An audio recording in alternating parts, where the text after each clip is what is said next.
Hello, I'm Robert Emmett Hernan. I'm head of Blue Stack Productions, the publisher of Irish Environment, an online magazine covering environmental matters on the island of Ireland. I'm very happy today to be here in Belfast at the offices of the Northern Ireland Environmental Link with Craig McGuicken. Greg, you're very welcome.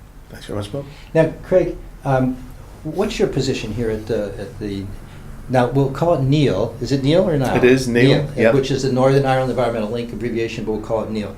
What's your position at NEIL? I'm the chief executive. Okay. Now, before you came here, you were operations director at the SS Nomadic in Belfast. That's right. You were curator and acting head of the Derry City Council Heritage Service. That's right. I was there for 5 years. 5 years, and you were also strategic planning officer with the Arts Council of Northern Ireland. That's right. And curator of the Somme Association. And you've also been a board member of the Northern Ireland Museums Council and the Walled Towns Network of Ireland. That's right, but So I've built heritage, yeah. Okay, so you've had a very broad background in the public sector here. And when did you join NEIL? I joined Environment Link in December of 2013. Okay, and there are a couple things I'd like to do with you today. Previously, I'd interviewed your predecessor, Sue Christie, and we discussed the origins of NEIL and the funding and the organization, operation, how it reaches consensus.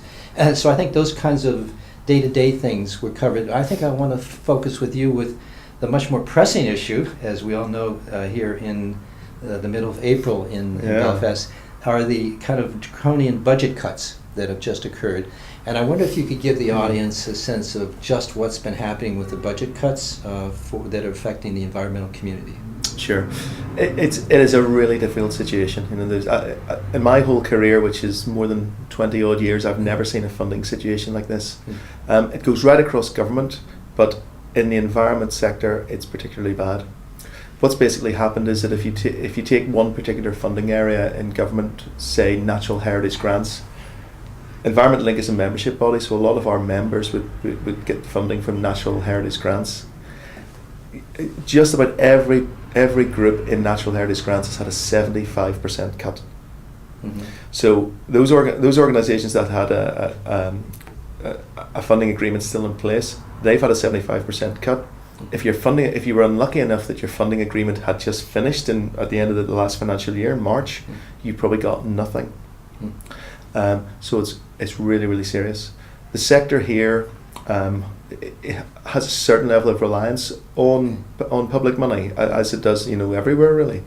And the sector has been quite good at being able to become more resilient, and has been quite good at leveraging in money from other sources. But if you take away the core funding, there's not many places that people can go. Craig, with the groups that lost all their money at the end of March, did they have other sources of funding? The situation's actually still unclear, Bob. The way this, I would have to say that the way it's been managed it hasn't been great. We still don't actually know what the final settlement is. It would seem to us that there is more money available. The Minister has agreed that he wants to talk with the NGOs, with the sector, and try to work out something, and there is some money available. So I think what will probably happen is that there will be a mechanism put in place for those groups that have had a huge reduction, and also for those groups that currently have nothing, that there will be some process so that there should be something coming through. How much? It's got to be hugely reduced than what groups we're used to, we're expecting. And that's part of the money from the plastic bag levy that is hopefully will be a source of funds? It's pretty ironic, I think, nowadays that the idea behind the carrier bag levy was stop the use of plastic bags. But to be fair to the Minister, the Department of the Environment got the roughest cut in the budget. They did get the biggest cut in the budget of this year, and it did reduce the options, and the only disposable income effectively that the Minister had, that the department has, is carrier bag levy, which is about 4.2 million. If you take departments like health and education, of course politicians are loath to make cuts there, but because they're already so big and have by far and away the biggest budget, health takes up somewhere around 45% of the entire NI budget. So if there's no cuts in those departments, it means that all the other departments feel it a lot harder, really. And what happened in Northern Ireland is that austerity, as it's called, cuts were introduced by the Conservative government 4 or 5 years ago, Mm-hmm. and those cuts were being felt around the rest of the United Kingdom over the past 3 to 4 years. Well, that hasn't really happened in Northern Ireland. Our politicians have held off, and these are coming through now. So rather than a gradual slicing process over 3 or 4 years, what's happened is we've had a big hit in this year.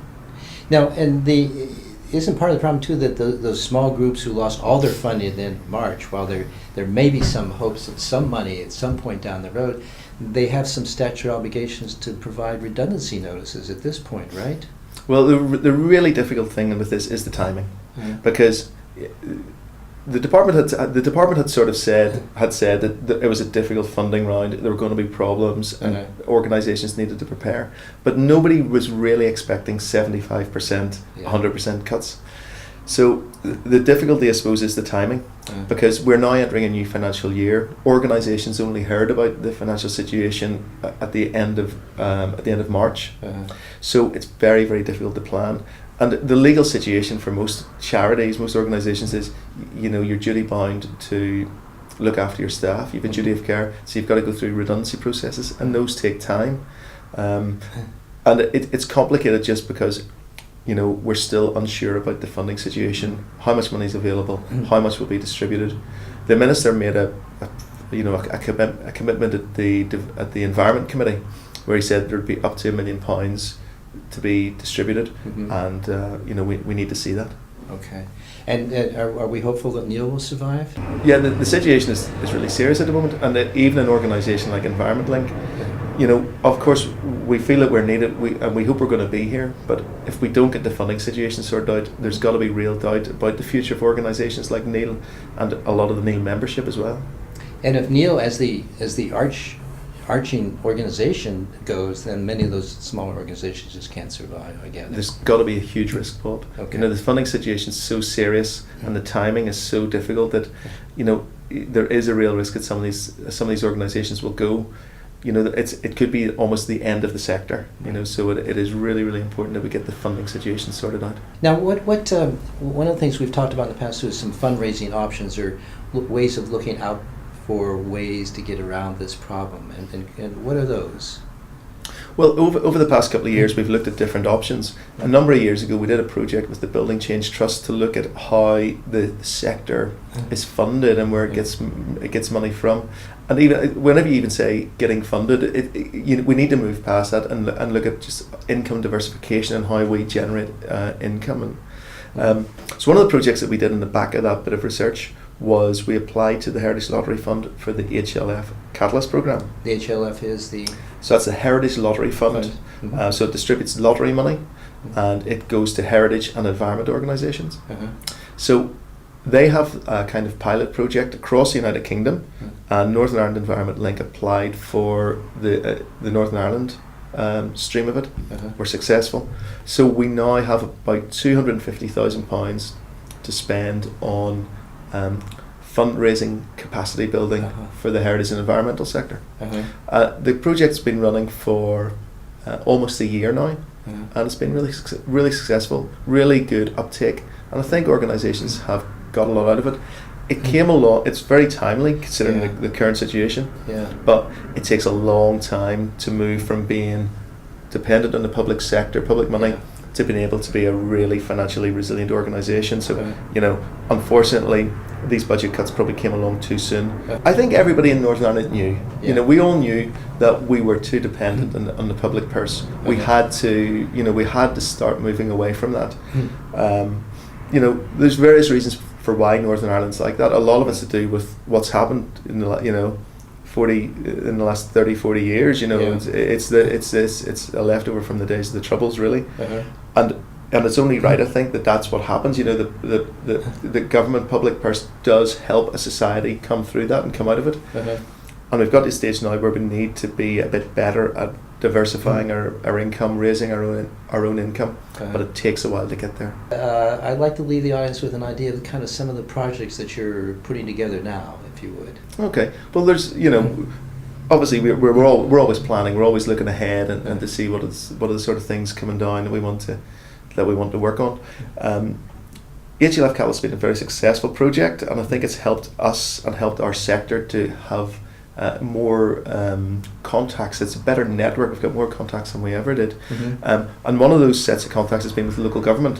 Mm-hmm. Local government in Northern Ireland is interesting because just as the central government departments are undergoing change at the moment and will be changing next year, local government has undergone a massive change in Northern Ireland. Just now, April 2015, the new councils have formed and are now under operation. This is a reduction from 26 to 11 councils. 26 to 11. So lots of diverse councils have come together. Super councils they're called. But with, as well as the geographic enlargement, they've also got more powers. Mm-hmm. And one of the big new powers that they have is community planning. Mm-hmm. And community planning is about how a council can plan for the whole community, how it brings all its services together. Mm-hmm. Police, safety, infrastructure, regeneration, environment, heritage. How do we do the best we can for the people who live in this area? Mm-hmm.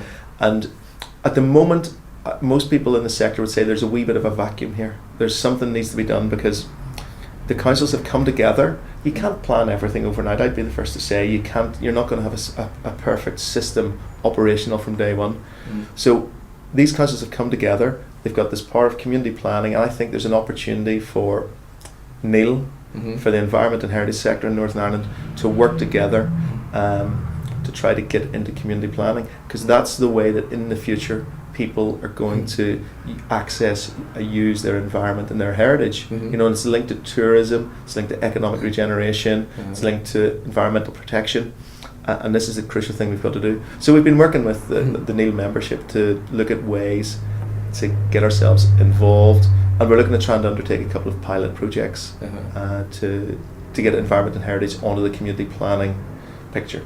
Any other projects you're working on? And on the education, you're also doing some work there, yes? So one of the things that we found over the recently is we've looked at how we work together as a sector. What's the sort of message that we put out, and sometimes the environmental sector can be a wee bit confrontational. And it has to be. We've got to stand up for ourselves. We've got to stand up for what we believe in. But we want to look at a sort of messaging as well, which is around public engagement, because we believe that if people are more engaged, if they access their environment, if they use it, then they'll protect it as well. So we've been looking at options for trying to develop educational public awareness raising initiatives. Education, I think, is very interesting. There's evidence that shows that if you include environmental education, outdoor environmental education in children's school curriculums, that they achieve better results. Not just in that subject, but throughout the rest of their school career, in English and maths and everything else. So we're sort of looking at ways to undertake some research and see if we can do something to, again, progress things like that.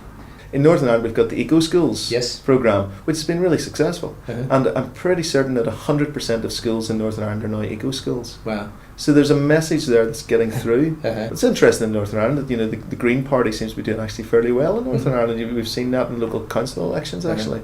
So there's interest. If you look at the NEIL membership, we've a huge number of members. Hundreds of thousands of people in Northern Ireland are members of the NEIL membership in turn. So there's a lot of interest in the environment and heritage, and it's just about channeling that in some way. And in fact, I think I've heard that there are more people belong to environmental organizations than belong to some of the political parties. Way more. Way more. There's way more members of environmental organisations than there are in the political parties. Well, knock on wood, we're still here in 6 months or so. Thanks very much. Thanks for talking to us. Thanks, Bob.